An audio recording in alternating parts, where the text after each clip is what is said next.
تو حسن بھی عطا فرمایا تو کل عطا فرمایا، بعض حسن نہیں عطا فرمایا، کل عطا فرمایا۔ اچھا میں کیا کہہ رہا تھا، اختیارات میں خیر ہے یا محتاج ہونے میں خیر ہے؟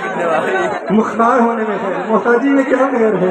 جو کہتا ہے حضور کو بعض اختیارات دیے گئے، نانا انا اعطینا کالکوثر ای الخیر کلہ، محبوب ہم نے آپ کو الکوثر عطا فرمایا، یعنی ہر خیر کا کل عطا فرمایا۔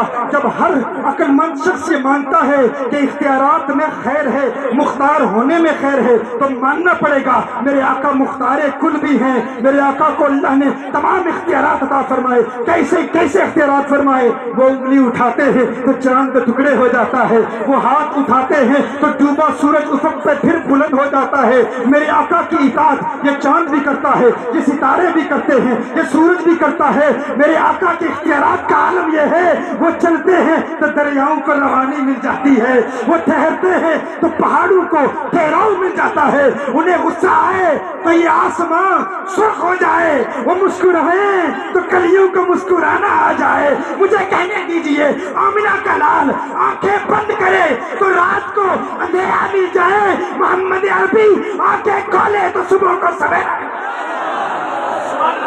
میرے آقا صلی اللہ علیہ وسلم کے اختیارات ہیں یہ، میرے آقا کے۔ اور جب اعلیٰ حضرت نے آقا کے ان اختیارات کو سمجھا اور اس کلہ کے فلسفے کو سمجھا تو وہ بریلی کا کلندر وجد میں آ کے بریلی کا محدث کہتا ہے، زمین و زمان تمہارے لیے، مکین و مکان تمہارے لیے، زمین و چنا تمہارے لیے، بنے دو جہاں تمہارے لیے، دہن میں زباں تمہارے لیے، ہم آئے یہاں تمہارے لیے، اٹھے بھی وہاں تمہارے لیے، جنا میں چمن، چمن میں سمن، سمن میں پھپن، پھپن میں دلہن، سزائے مہن ایسے منن، یہ امن و امان تمہارے لیے۔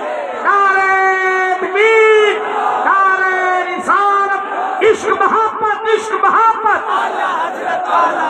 جنا میں چمن، چمن میں سمن، سمن میں پھپن، پھپن میں دلہن، سزائے مہن ایسے منن، یہ امن و امان تمہارے لیے۔ اور جب کل کی حقیقت پر غور کیا تو بریلی کا کلندر وجد میں آ کے کہتا ہے، رسالت کل، امامت کل، سیادت کل، امارت کل، حکومت کل، ولایت کل، خدا کے یہاں تمہارے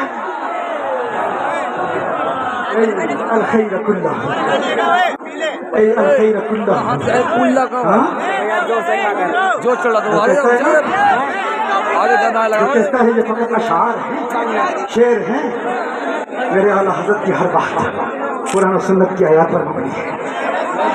بھائی جب آیات سے ثابت ہے تو ہر ایک کو سمجھ میں کیوں نہیں آتا؟ لوگ کیوں نہیں سمجھتے؟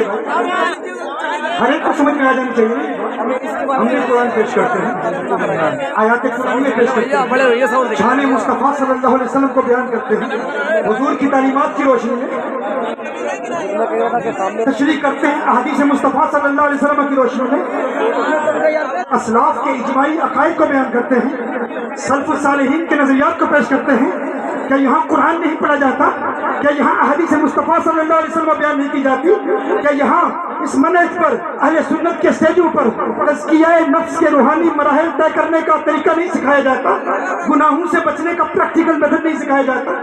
کیا اعلیٰ حضرت کے ماننے والے نہیں سکھاتے؟ کیا غوث و خواجہ کے ماننے والے نہیں سکھاتے؟ ہر سٹیج پر سکھایا جاتا ہے، تربیت کی جاتی ہے، لوگوں کو گناہوں سے بچنے کے پریکٹیکل میتھڈ سکھائے جاتے ہیں۔ یہاں تو کیا برطانیہ میں، امریکہ میں، آسٹریلیا میں وہ لوگ جو غیر مسلم تھے، ایتھیسٹ تھے، کرسچنز تھے، یہودی تھے، اعلیٰ حضرت کی تعلیمات سے متعارف ہو کر، میرے خواجہ غریب نواز کی تعلیمات سے متعارف ہو کر، متاثر ہو کر آج وہ عشق مصطفیٰ کے ترانے الاپ رہے ہیں، قرآن کے بھی عالم ہیں، حضور کے فرمان کے بھی عالم ہیں۔ ہمارا پیغام کوئی محدود پیغام نہیں ہے، ہاں عطاء رسول فی الہند، خواجہ خواجگاں، خواجہ معین الدین چشتی اجمیری، جن کی وجہ سے آج دین اسلام کا پیغام ہم تک پہنچا۔ شرک کے فتوے لگانے والوں، اگر خواجہ غریب نواز نہ آتے تو آج مندروں میں بیٹھے گھنٹیاں بجا رہے ہوتے تم۔ آج اگر کلمہ پڑھا ہے تم نے تو یہ خواجہ خواجگان کے میکدۂ تربیت کا فیض ہے کہ تم کسی غیر مسلم کے بھگوان کو نہیں پکار رہے، تم اللہ کو پکار رہے ہو، اللہ کے حبیب کو پکار رہے ہو۔ امت شرک نہیں ہے، یہ امت توحید ہے۔ ہم توحید والے ہیں، ہم شرک والے نہیں ہیں، ہمارا شرک سے کوئی تعلق نہیں ہے۔ تو بتاؤ میرے آقا صلی اللہ علیہ وسلم کی یہ تعلیمات ان سٹیجوں پر بیان کی جاتی ہیں۔ میں پورے وثوق سے کہتا ہوں کہ اہل سنت کے سٹیجوں پر انگشت تنقید اٹھانے والے، زبان تان تراش کرنے والے، جو ان احکام کو سمجھ نہیں پاتے، اور میرا نادان عاشق حضور کا دیوانہ، وہ کہتے ہیں انہیں سمجھ میں کیوں نہیں آتی ہے، انہیں حضور کا یہ مقام نظر کیوں نہیں آتا؟ ہاں کیوں نظر نہیں آتا؟ کیوں یہ باتیں سمجھ میں نہیں آتی؟ یاد رکھو انہیں نظر کیوں نہیں آتا؟ کیوں؟ کیونکہ جب نظریں بدلتی ہیں تو نظارے بدل جاتے ہیں۔ کیا سن رہے اپنے کیا عرض کر رہا ہوں؟ یہ دیکھنا پڑے گا کہ دیکھنے والا کون ہے۔ ہاں جب کوئی بدعقیدگی کی پستی میں بیٹھ کر دیکھتا ہے اس کا نظارہ اور ہوتا ہے، اور جب کوئی عشق کی بلندی میں بیٹھ کر دیکھتا ہے اس کا نظارہ اور ہوتا ہے۔ ہاں اس کا دیکھنا اور ہوتا ہے، وہ اور چیز دیکھ رہا ہے۔ دیکھیے ایک شخص ایک کنویں میں بیٹھ کر، ہاں کنویں کی گہرائی میں بیٹھ کر اوپر دیکھتا ہے، اس سے پوچھو آسمان کتنا بڑا ہے، وہ کیا کہے گا؟ وہ کہے گا کنویں کے ڈھکن برابر ہے۔